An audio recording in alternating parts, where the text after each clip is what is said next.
मला आत्ताच बोलायचंय आणि आत्ताच मला माझ्या सगळ्या प्रश्नांची उत्तरं पाहिजेत धैर्य. नंतर नंतर म्हणून माझे लई प्रश्न मेलेत बघा. हो, नीता वहिनींचा विचार का नाही करत कोणी?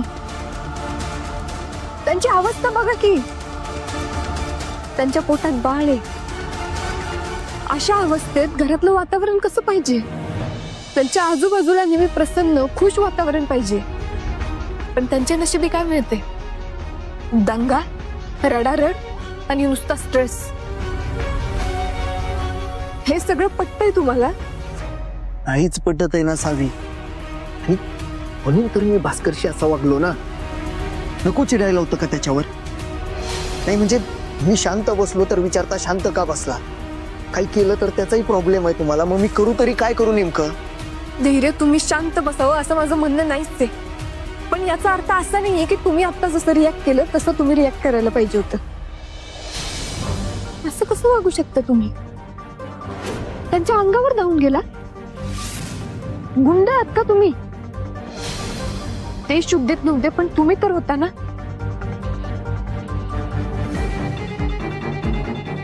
बरोबर आहे सावी तुमचं. हो, पण त्याला वेळच तशी आणली. म्हणजे माणसांनी सहन करायचं म्हणजे किती? असं वाटतंय ना त्याला माझे पेशन्स चेक करायचे होते फक्त. काय काय बोलत होता तो ऐकलत ना तुम्ही? अरे ते काय बोलत होते मला काही कळतच नव्हतं.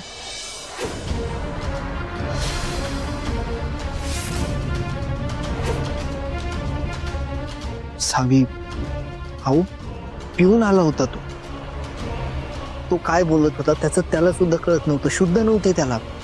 तुम्ही कशाला उगाच त्याचा विचार करत बसताय? धैर्य, तरी पण बस सावी, बस झाला आता हा विषय. मगाचपासून सांगतोय की मी बोलण्याच्या मूड मध्ये नाहीये, पण तुम्हाला तोच विषय लांबवायचा. तरी काल एवढं समजावून सांगितलं की जरा वेळ जाऊ देत, एवढी घाई करू नका. ह्या गोष्टी एवढ्या सहजासहजी सोडवण्यासारख्या नाहीयेत. पण नाही, तुम्हाला तोच विषय चघळत बसायचा. धैर्य, तसं नाहीये. मी नाही सावी,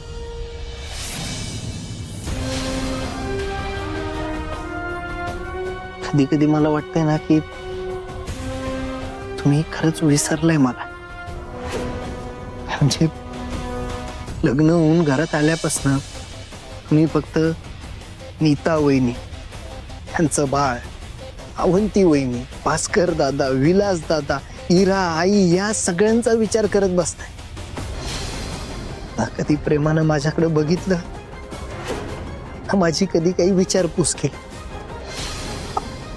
मी दिवसभर काम करून थकून घरी आलो, कधी विचारलंय मला की धैर्य कसा होता तुमचा आजचा दिवस? बरे आहात ना तुम्ही? नाही. दूरचं कशाला, कालचंच घ्या ना. आपल्या आयुष्यातला किती मोठा आणि आनंदाचा दिवस होता. इतक्या वेळेनंतर काय काय केल्यानंतर भाऊंनी आपलं नातं मान्य केलं, आपलं प्रेम स्वीकारलं. पण ते सोडून तुम्हाला बाकी सगळ्या गोष्टींचा विचार. एक तर भास्करचा विषय, नाहीतर दुसरा काहीतरी. खरं सांगू ना, कधी कधी असं वाटतं ना की मी जिच्यावर प्रेम केलं, जिच्याशी लग्न केलं, ती सावी वेगळी होती. आणि आता ही जी माझ्या समोर उभी आहे ना, ही सावी वेगळी आहे. जिला माझी थोडी सुद्धा काळजी नाहीये. ती माझी सावी असूच शकत नाही. तुम्ही कोणीतरी दुसऱ्या जात. माझी सावी लांब गेली आहे माझ्यापासून.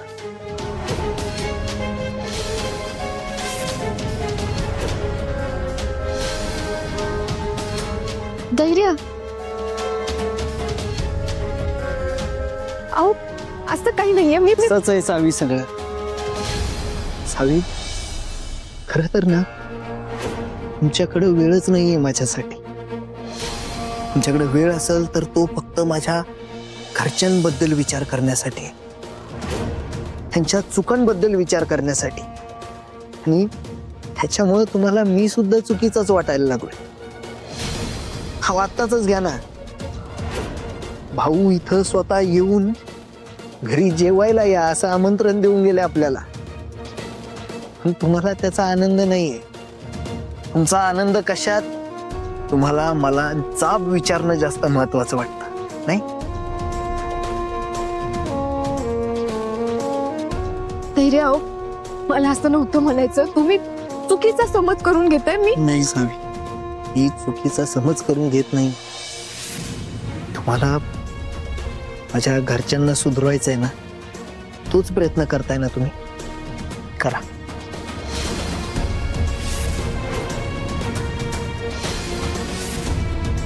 मी तुमच्या मध्ये येणार नाही.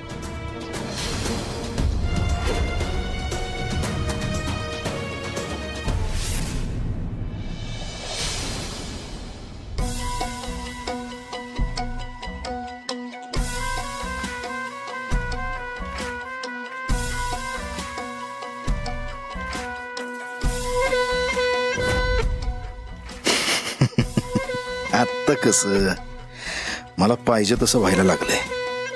वातावरण चांगलंच तापलंय. आता ते कसं पेटवायचं ते चांगलंच माहिती आहे आम्हाला.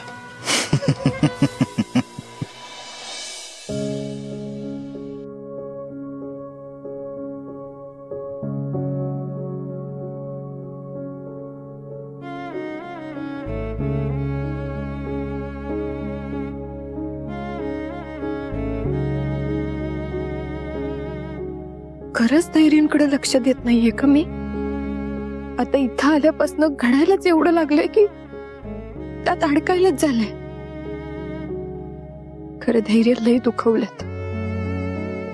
मला त्यांची समजूत काढायलाच लागणार.